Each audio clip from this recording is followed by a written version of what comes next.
Hello, BookTube, and welcome to Mystery Monday. This is the first of our mystery discussions in the month of March to celebrate March Mystery Madness.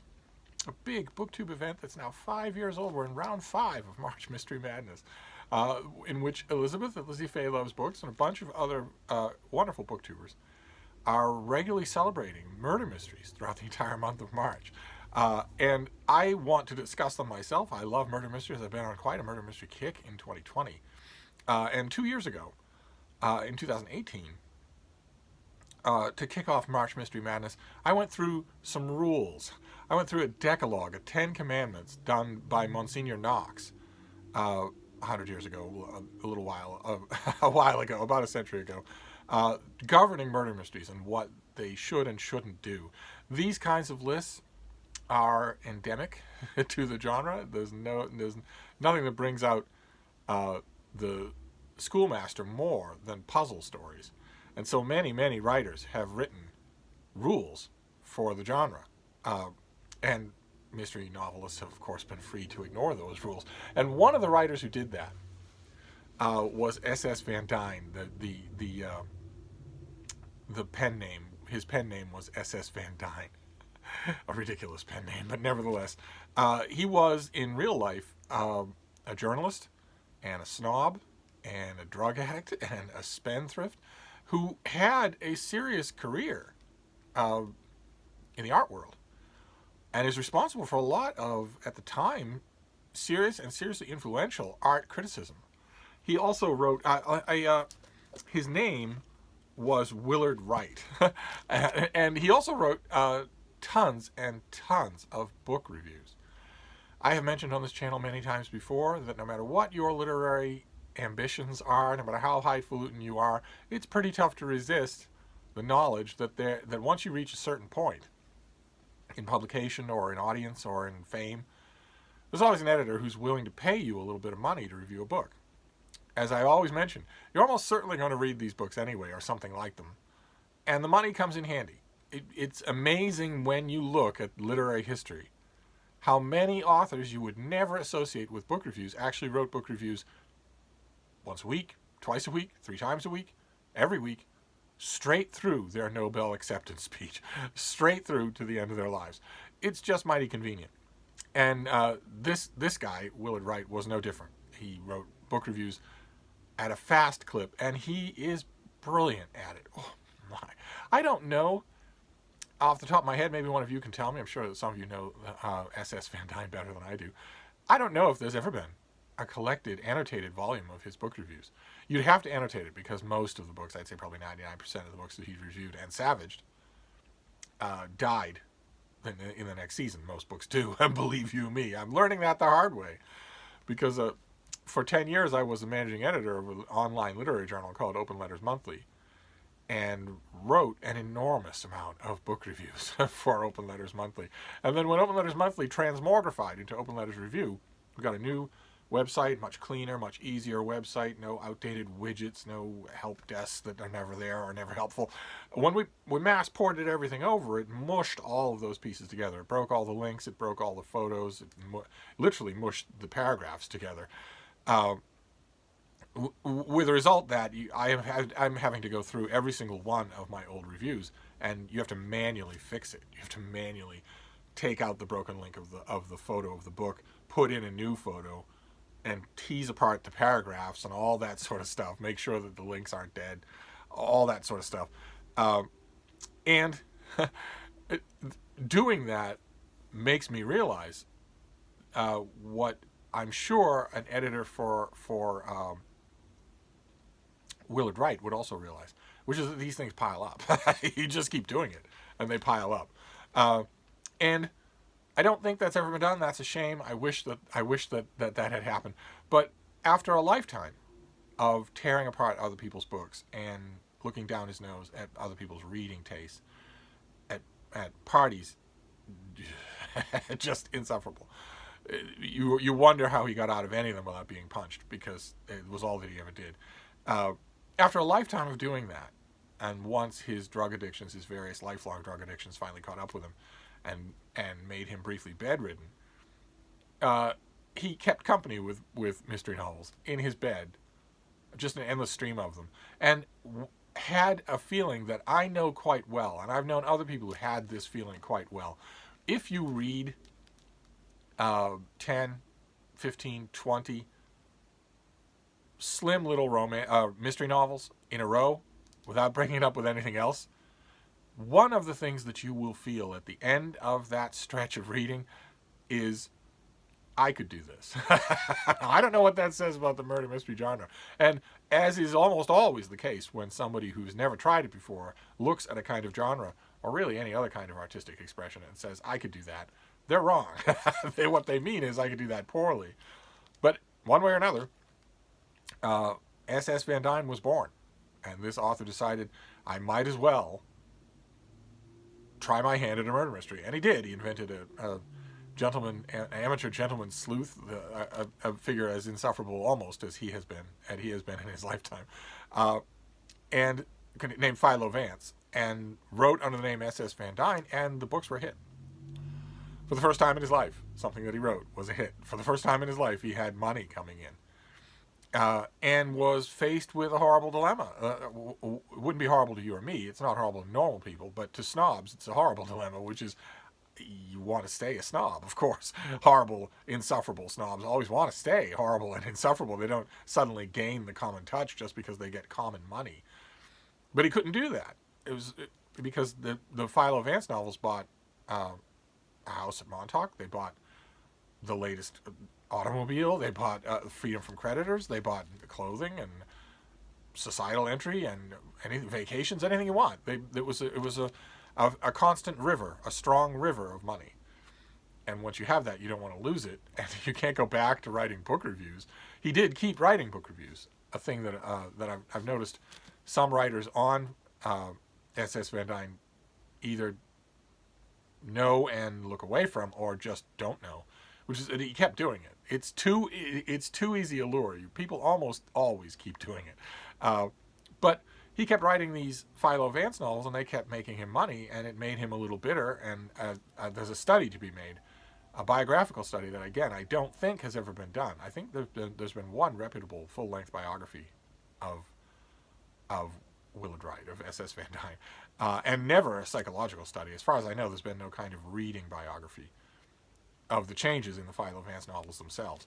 But in addition to that, once the Philo Vance novels took off and became popular, their author, his insufferable pedant's nature took over, and he came out for American Magazine almost a century ago, 1928. He came out with a list of rules for this genre that he hadn't cared about and had mocked ceaselessly. Once he started writing in that genre, and once it did well, he felt anointed to tell the rest of the genre what to do. And last time we did this, 2 years ago, Monsignor Knox also wrote, like I mentioned, he wrote a decalogue of rules for murder mysteries. And we went through those. I read you those rules. And I mentioned during that video that S.S. Van Dine had also written some rules for mystery novels. And I thought today, to kick off Mystery Monday, we would go through his rules. And I will read them to you. It's not long, and we'll see. I'll abbreviate it just a bit, because he goes on explaining some of these unnecessarily. We'll go on, and then we'll see what you think of them. That was my main curiosity with Monsignor Knox's rules for murder mysteries. It's not so much, are these true? Because, any writer can defy any rule. But what do you make of them? So these are the rules that were in American Magazine. I'm reading these from the Bible of mysteries, of mystery novels.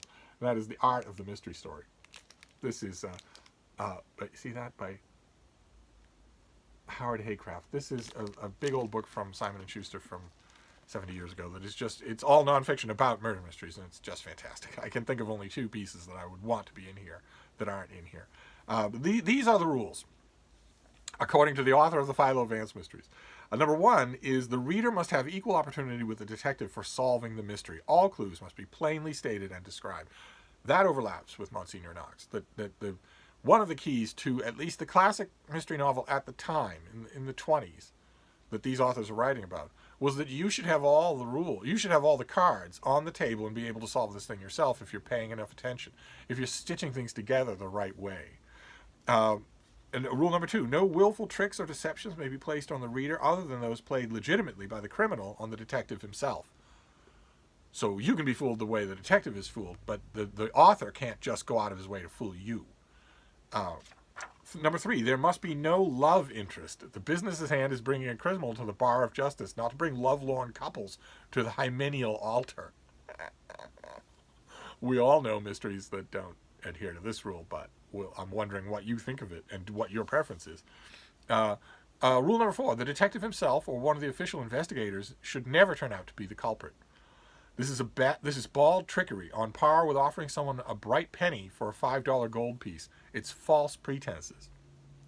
And I have read many rules about murder mysteries. I've never read one that didn't include this. The detective should never be the criminal. And if the detective is the criminal, you should know that ahead of time, but then why on earth would you be reading this story? Rule number 5, the culprit must be determined by logical deductions, not by accident or coincidence or unmotivated confession. To solve a criminal problem in this later fashion is like sending the reader on a deliberate wild goose chase, then telling him after he has failed you had the object of the search up your sleeve all the time. Such an author is no better than a practical joker. Rule number 6, the detective novel must have a detective in it. And the detective is not a detective unless he detects. His function is to gather clues that will eventually lead the person who did the dirty work in the first chapter. And if the detective does not reach his conclusion through an analysis of those clues, he has no more solved his crime than the schoolboy who gets his answer out of the back of the arithmetic book. And at this point, we're only 6 rules in. There are plenty more to go. You can already tell that S.S. Van Dine was a precise and fairly gripping writer, and also insufferable, also an insufferable prick. And neither one of those impressions is wrong. Rule number 7, there simply must be a corpse in a detective novel. And the deader the corpse, the better. No less crime than murder will suffice. 300 pages is far too much pother, P-O-T-H-E-R, for a crime other than murder. After all, the reader's trouble and expenditure of energy must be rewarded. Rule number 8, the problem of the crime must be solved by strictly naturalistic means. Such methods as learning the truth as slate writing, Ouija boards, mind reading, seances, crystal gazing, and the like are taboo. We saw this reflected also in Monsignor Knox's rule that the supernatural must never take part in a mystery. And of course, we have the absolutely canonical pronouncements from Sherlock Holmes himself that no ghosts need apply. Rule number 9 is there must be but one detective. That is, but one protagonist of deduction. One deus ex machina. To bring the minds of 3 or 4 or sometimes a gang of detectives to bear on a problem is not only to disperse the interest and break the direct thread of logic, but to take an unfair advantage of the reader. If there's more than one detective, the reader doesn't know who his co-deductor is. It's like making the reader run a race in a relay team. Do you follow that? Do you agree with it? Think how many murder mystery series you may know where there is effectively a team, at least 2, and maybe more than that. One of the best-selling, not strictly murder mystery novels, but still it is a murder mystery. It's just pumped full of leather arm patches and literary pretension, is The Alienist by Caleb Carr. Where would that book be without a team? Yes, there's one Sherlock Holmes-style pronounced big brain at the center of it, but he needs his team, or the case wouldn't have been cracked. And there are many other examples along those lines. Rule number 10, the culprit must turn out to be a person who has played a more or less prominent part in the story. That is, a person with whom the reader is familiar and in whom he takes an interest. So no ringers. You're not calling in somebody at the last minute, oh my God, who's this? No, it's got to be somebody who was under your eye the whole time. That goes hand in hand with having the clues in front of you. Rule number 11, a servant must not be chosen by the author as the culprit. This is begging a noble question. It is too easy. The culprit must be a decidedly worthwhile person, one that wouldn't ordinarily come under suspicion. Please remember, I did warn you that this author is a prig. Rule number 12, there must be but one culprit, no matter how many murders are committed. The culprit may, of course, have a minor helper or co-plotter, but the entire onus must rest on one pair of shoulders. The entire indignation of the reader must be permitted to concentrate on a single black nature. And the only reason that S.S. Van Dine, the only reason that he gives that little qualification in the middle, that there can be a helper, but there has to be one person involved. You can't have a helper. It's because he was thinking of The Sign of Four by Arthur Conan Doyle, where it is infamously a partnership. I don't know how major or minor a partnership, but nevertheless, the crimes in that mystery could not have been conducted by the single black nature. He needed a helper. So, and I'm sure that was on his mind when he did this, because he was. You make rules like this, you immediately worry that the purists are going to come at you with Conan Doyle, because if he broke a rule, it's not a rule. Anyway, rule number 13: secret societies, mafias, et al. Have no place in a detective story. A fascinating and truly beautiful murder is irredeemably spoiled by any such wholesale culpability. Calls murder is truly beautiful. Rule number 14: the method of murder and the means of detecting it must be rational and scientific. That is to say, pseudoscience and purely imaginative or speculative devices are not to be tolerated in the police romance, is what he calls it. Once an author soars into the realm of fantasy in the Jules Verne manner, he is outside the bounds of detective fiction, cavorting in the uncharted reaches of adventure. If again, you don't have to love the author. If he had gone into those uncharted realms of adventure, or Jules Verne style, instead of writing murder mysteries and made a pile of money that way, he'd have been just as pleased with himself, believe you me. Rule number 15: the truth of the problem must be at all times apparent, provided the reader is shrewd enough to see it. By this I mean that if the reader, after learning the explanation for the crime, should reread the book, he would see it that the solution had, in a sense, been staring him in the face, that all the clues had really pointed to the culprit, and that if he had been clever as a detective, he could have solved the mystery himself without going on to the final chapter. That the clever reader does often solve the problem goes without saying. Which made me curious. Have you ever done that? Some of you, I'm sure, have. Probably many of you, especially those of you who read lots of murder mysteries, which is what March Mystery Madness is for. It's to encourage all of you to read more murder mysteries, but also as a little bonbon to you mystery fans. You mystery fans, you dyed-in-the-wool mystery fans. Does this happen to you often, that you will pick up a new mystery, start to read it, and put the pieces together before the end of the book? How many times are you successful in guessing who done it? Just curious about that. Rule number 16: a detective novel should contain no long descriptive passages, no literary dallying with side issues, no subtly worked out character analysis, no, quote, atmospheric preoccupations. Such matters have no vital place in a record of crime and deduction. They hold up the action and introduce issues irrelevant to the main purpose, which is to state the problem, analyze it, and bring it to a successful conclusion. So bye-bye, P.D. James. Bye-bye, Elizabeth George. They'll never make it in this cutthroat world of mystery writing. Rule number 17: a professional criminal must never be shouldered with the guilt of a crime in a detective story. Crimes by housebreakers and bandits are the province of the police department, not the author and brilliant amateur detective. A really fascinating crime is one committed by a pillar of a church or a spinster noted for her charities. And again, he's talking about murder and not anything else. As far as S.S. Van Dine is concerned, a mystery series in which the identity of a persistent cat thief, a cat burglar, would be beneath your attention.